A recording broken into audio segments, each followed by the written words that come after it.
Cobaan bertubi-tubi yang mendera Julia Perez, dari mulai permasalahannya dengan Nikita Mirzani hingga kondisi kesehatannya yang menurun, membuat Sri Wulandsi, ibunda Juppe, angkat bicara. Dengan getir, Sri Wulandsi berkisah tentang kondisi Juppe yang hingga sekarang masih terus berjuang sebagai survivor kanker. Lalu benarkah di balik tawa dan kesibukan Juppe hilir mudik di layar kaca, kondisi fisik sang artis kontroversial itu begitu rapuh dan masih terus menjalani pengobatan yang menelan biaya tak sedikit hingga sekarang. Ya alhamdulillah si Juppe mah biar sakit kayak apa nggak pernah ngeluh. Alhamdulillah dia mah orangnya ya kata orang-orang sih dia nggak sakit, padahal mah ya Allah sakit semua ada jiwa raganya. Dia sendiri aja yang punya penyakit itu bisa tegar, bisa tabah. Makanya saya sebagai orang tua pun saya selalu disemangat dia juga. Dia aja penyakit kok bisa tegar itu, apalagi saya sebagai orang tua. Ya saya selalu bilang, Yuli, kita semua manusia itu nggak ada yang sempurna. Mungkin kamu dikasih cobaan dengan dikasih sakit, ya kamu tawakal aja. Saya lagi pengobatan, jadi bukan sepi job, beda ya. Kalau sepi job itu kita udah artis nggak laku lagi. Kalau saya masih banyak job, banyak banget di TV, ada banyak 2 program saya. Itu pun saya kurang-kurangin karena syutingnya malam. Nah kalau yang stripping juga saya lagi bernegosiasi karena ya porsinya memang saya bisa cuma kerjanya seminggu 3 kali. Pengobatan yang terus berjalan hingga berkurangnya job lantaran Juppe lebih mementingkan kesehatan, mau tak mau membuat kondisi ekonominya pun ikut terguncang. Beberapa waktu lalu Juppe sempat mendulang heboh lantaran catatan rekeningnya yang hanya berisi Rp37.000. Rekan sejawat Juppe, Ruben Onsu, bahkan tak kuasa membendung air mata ketika mengetahui kondisi keuangan sahabatnya itu. Lalu bagaimana Sri Wulandsi melihat keuangan Juppe yang sempat didatangi debt collector lantaran telat membayar cicilan mobil? Dan dengan mata berkaca-kaca, Sri berharap agar persoalan putrinya dengan Nikita bisa diselesaikan secara kekeluargaan. Orang kan nggak tahu ya, seorang Juppe katanya nggak punya uang. Emang benar nggak punya uang. Saya yang tahu ya namanya orang tuanya. Karena apa? Satu sisi kan dia pengobatan itu dia sakit selama dia berbulan-bulan di Singapura, di sini dia pengobatan pakai uang sendiri. Ya apapun yang ada ya dia jual. Emang kemarin saya memang lagi nggak ada duit, terus kenapa? Lebih baik ya ini saya kasih tahu ya. Lebih baik menjadi artis yang jujur, yang apa adanya, bilang nggak punya duit ya nggak punya duit, daripada menjadi artis sok kaya, tapi hasilnya nggak tahu hasil apa, ya kan?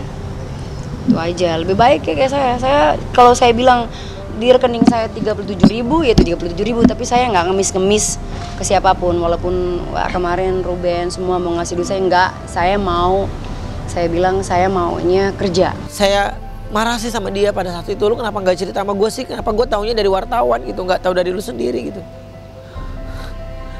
Ya jawabannya Juppe ya, gue nggak mau nyusahin lo gitu. Sampai marah banget pada saat itu sama dia yang, lu kenapa sih, gue nggak masalah, lu cerita apapun lu nggak ada masalah, lu cerita aja sama gue gitu. Tapi Juppe nggak mau cerita. Itulah seorang Juppe kan, walaupun dia mungkin satu sisi keadaan dia lagi sakit, dia mikirin ini itu, tiba-tiba asistennya punya masalah, ya kan? Nah masih gimana sih kalau orang sakit, ya kan? Pasti dia kan nggak kontrol ngomong. Dia walaupun keadaan sakit, tetap dia kerja. Orang tuh nggak tahu. Sangkanya orang tuh dia tuh lihat di TV tuh ketawa-tawa begini. Sangka orang tuh dia enak-enakan, padahal itu dia jiwanya tuh dia lagi sakit gitu kan. Ya Allah, kalau mama sih minta, ya mama sebagai orang tua, mama minta mohon maaf.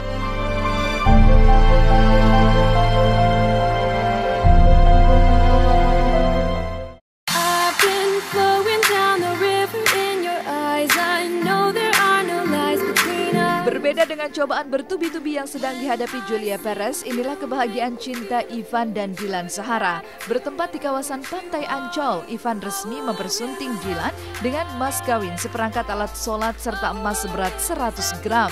Meski terlihat tegang menjelang ijab kabul, namun rona kebahagiaan langsung terpancar di wajah keduanya saat mereka dinyatakan resmi menjadi suami istri. Saya terima nikahnya dan kawinnya Dilan Sahara Putri binti Supriyanto dengan mas kawin yang tersebut tunai. Alhamdulillahirabbil alamin. Dilihatin di sini. Nah, kelihatan semua. Oke, jangan lama senyum. Lihat sini dulu.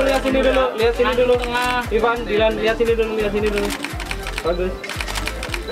Walaupun agak-agak deg-degan gitu, tapi ya alhamdulillah. Cuman memang ternyata begitu sampai duduk di meja ini baru terasa ya. Maksudnya pressure-nya itu baru terasa sekali. Baru gitu. berasa gitu deg-degannya. Jadi Kebetulan kita juga suka sama hari Rabu. Dia lahir hari Rabu, aku lahir hari Rabu. Di tempat yang sama pada malam harinya, prosesi resepsi langsung digelar, mengusung konsep outdoor di pinggir pantai dengan dihiasi lentera yang terpancar begitu indahnya. Pasangan ini menggelar perayaan cinta mereka terlihat begitu romantis. Dan setelah resmi menjadi suami istri, pasangan ini juga telah merancang perjalanan bulan madu mereka dari umroh hingga berlibur di Eropa Timur.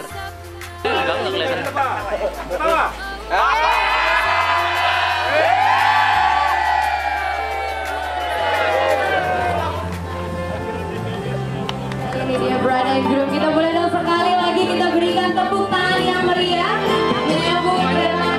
Karena kebetulan kita adatnya berbeda. Jadi dia Melayu, aku Jawa. Jadi kita memilih buat netral aja, lebih ke internasional.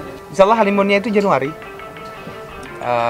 Kebetulan maksudnya band itu kan Januari, maksudnya entertainer itu Januari itu rata-rata memang agak off gitu. Jadi agak lebih gampang dalam meminta libur. Pertama, terus kedua Insyaallah pengen umroh dulu, terus habis itu baru terusin ke Eropa Timur. Asik di pantai gitu, terusnya sunset. Tapi walaupun sebenarnya agak riskan kalau hujan, apalagi sekarang udah November dan juga terbuka begini lagi.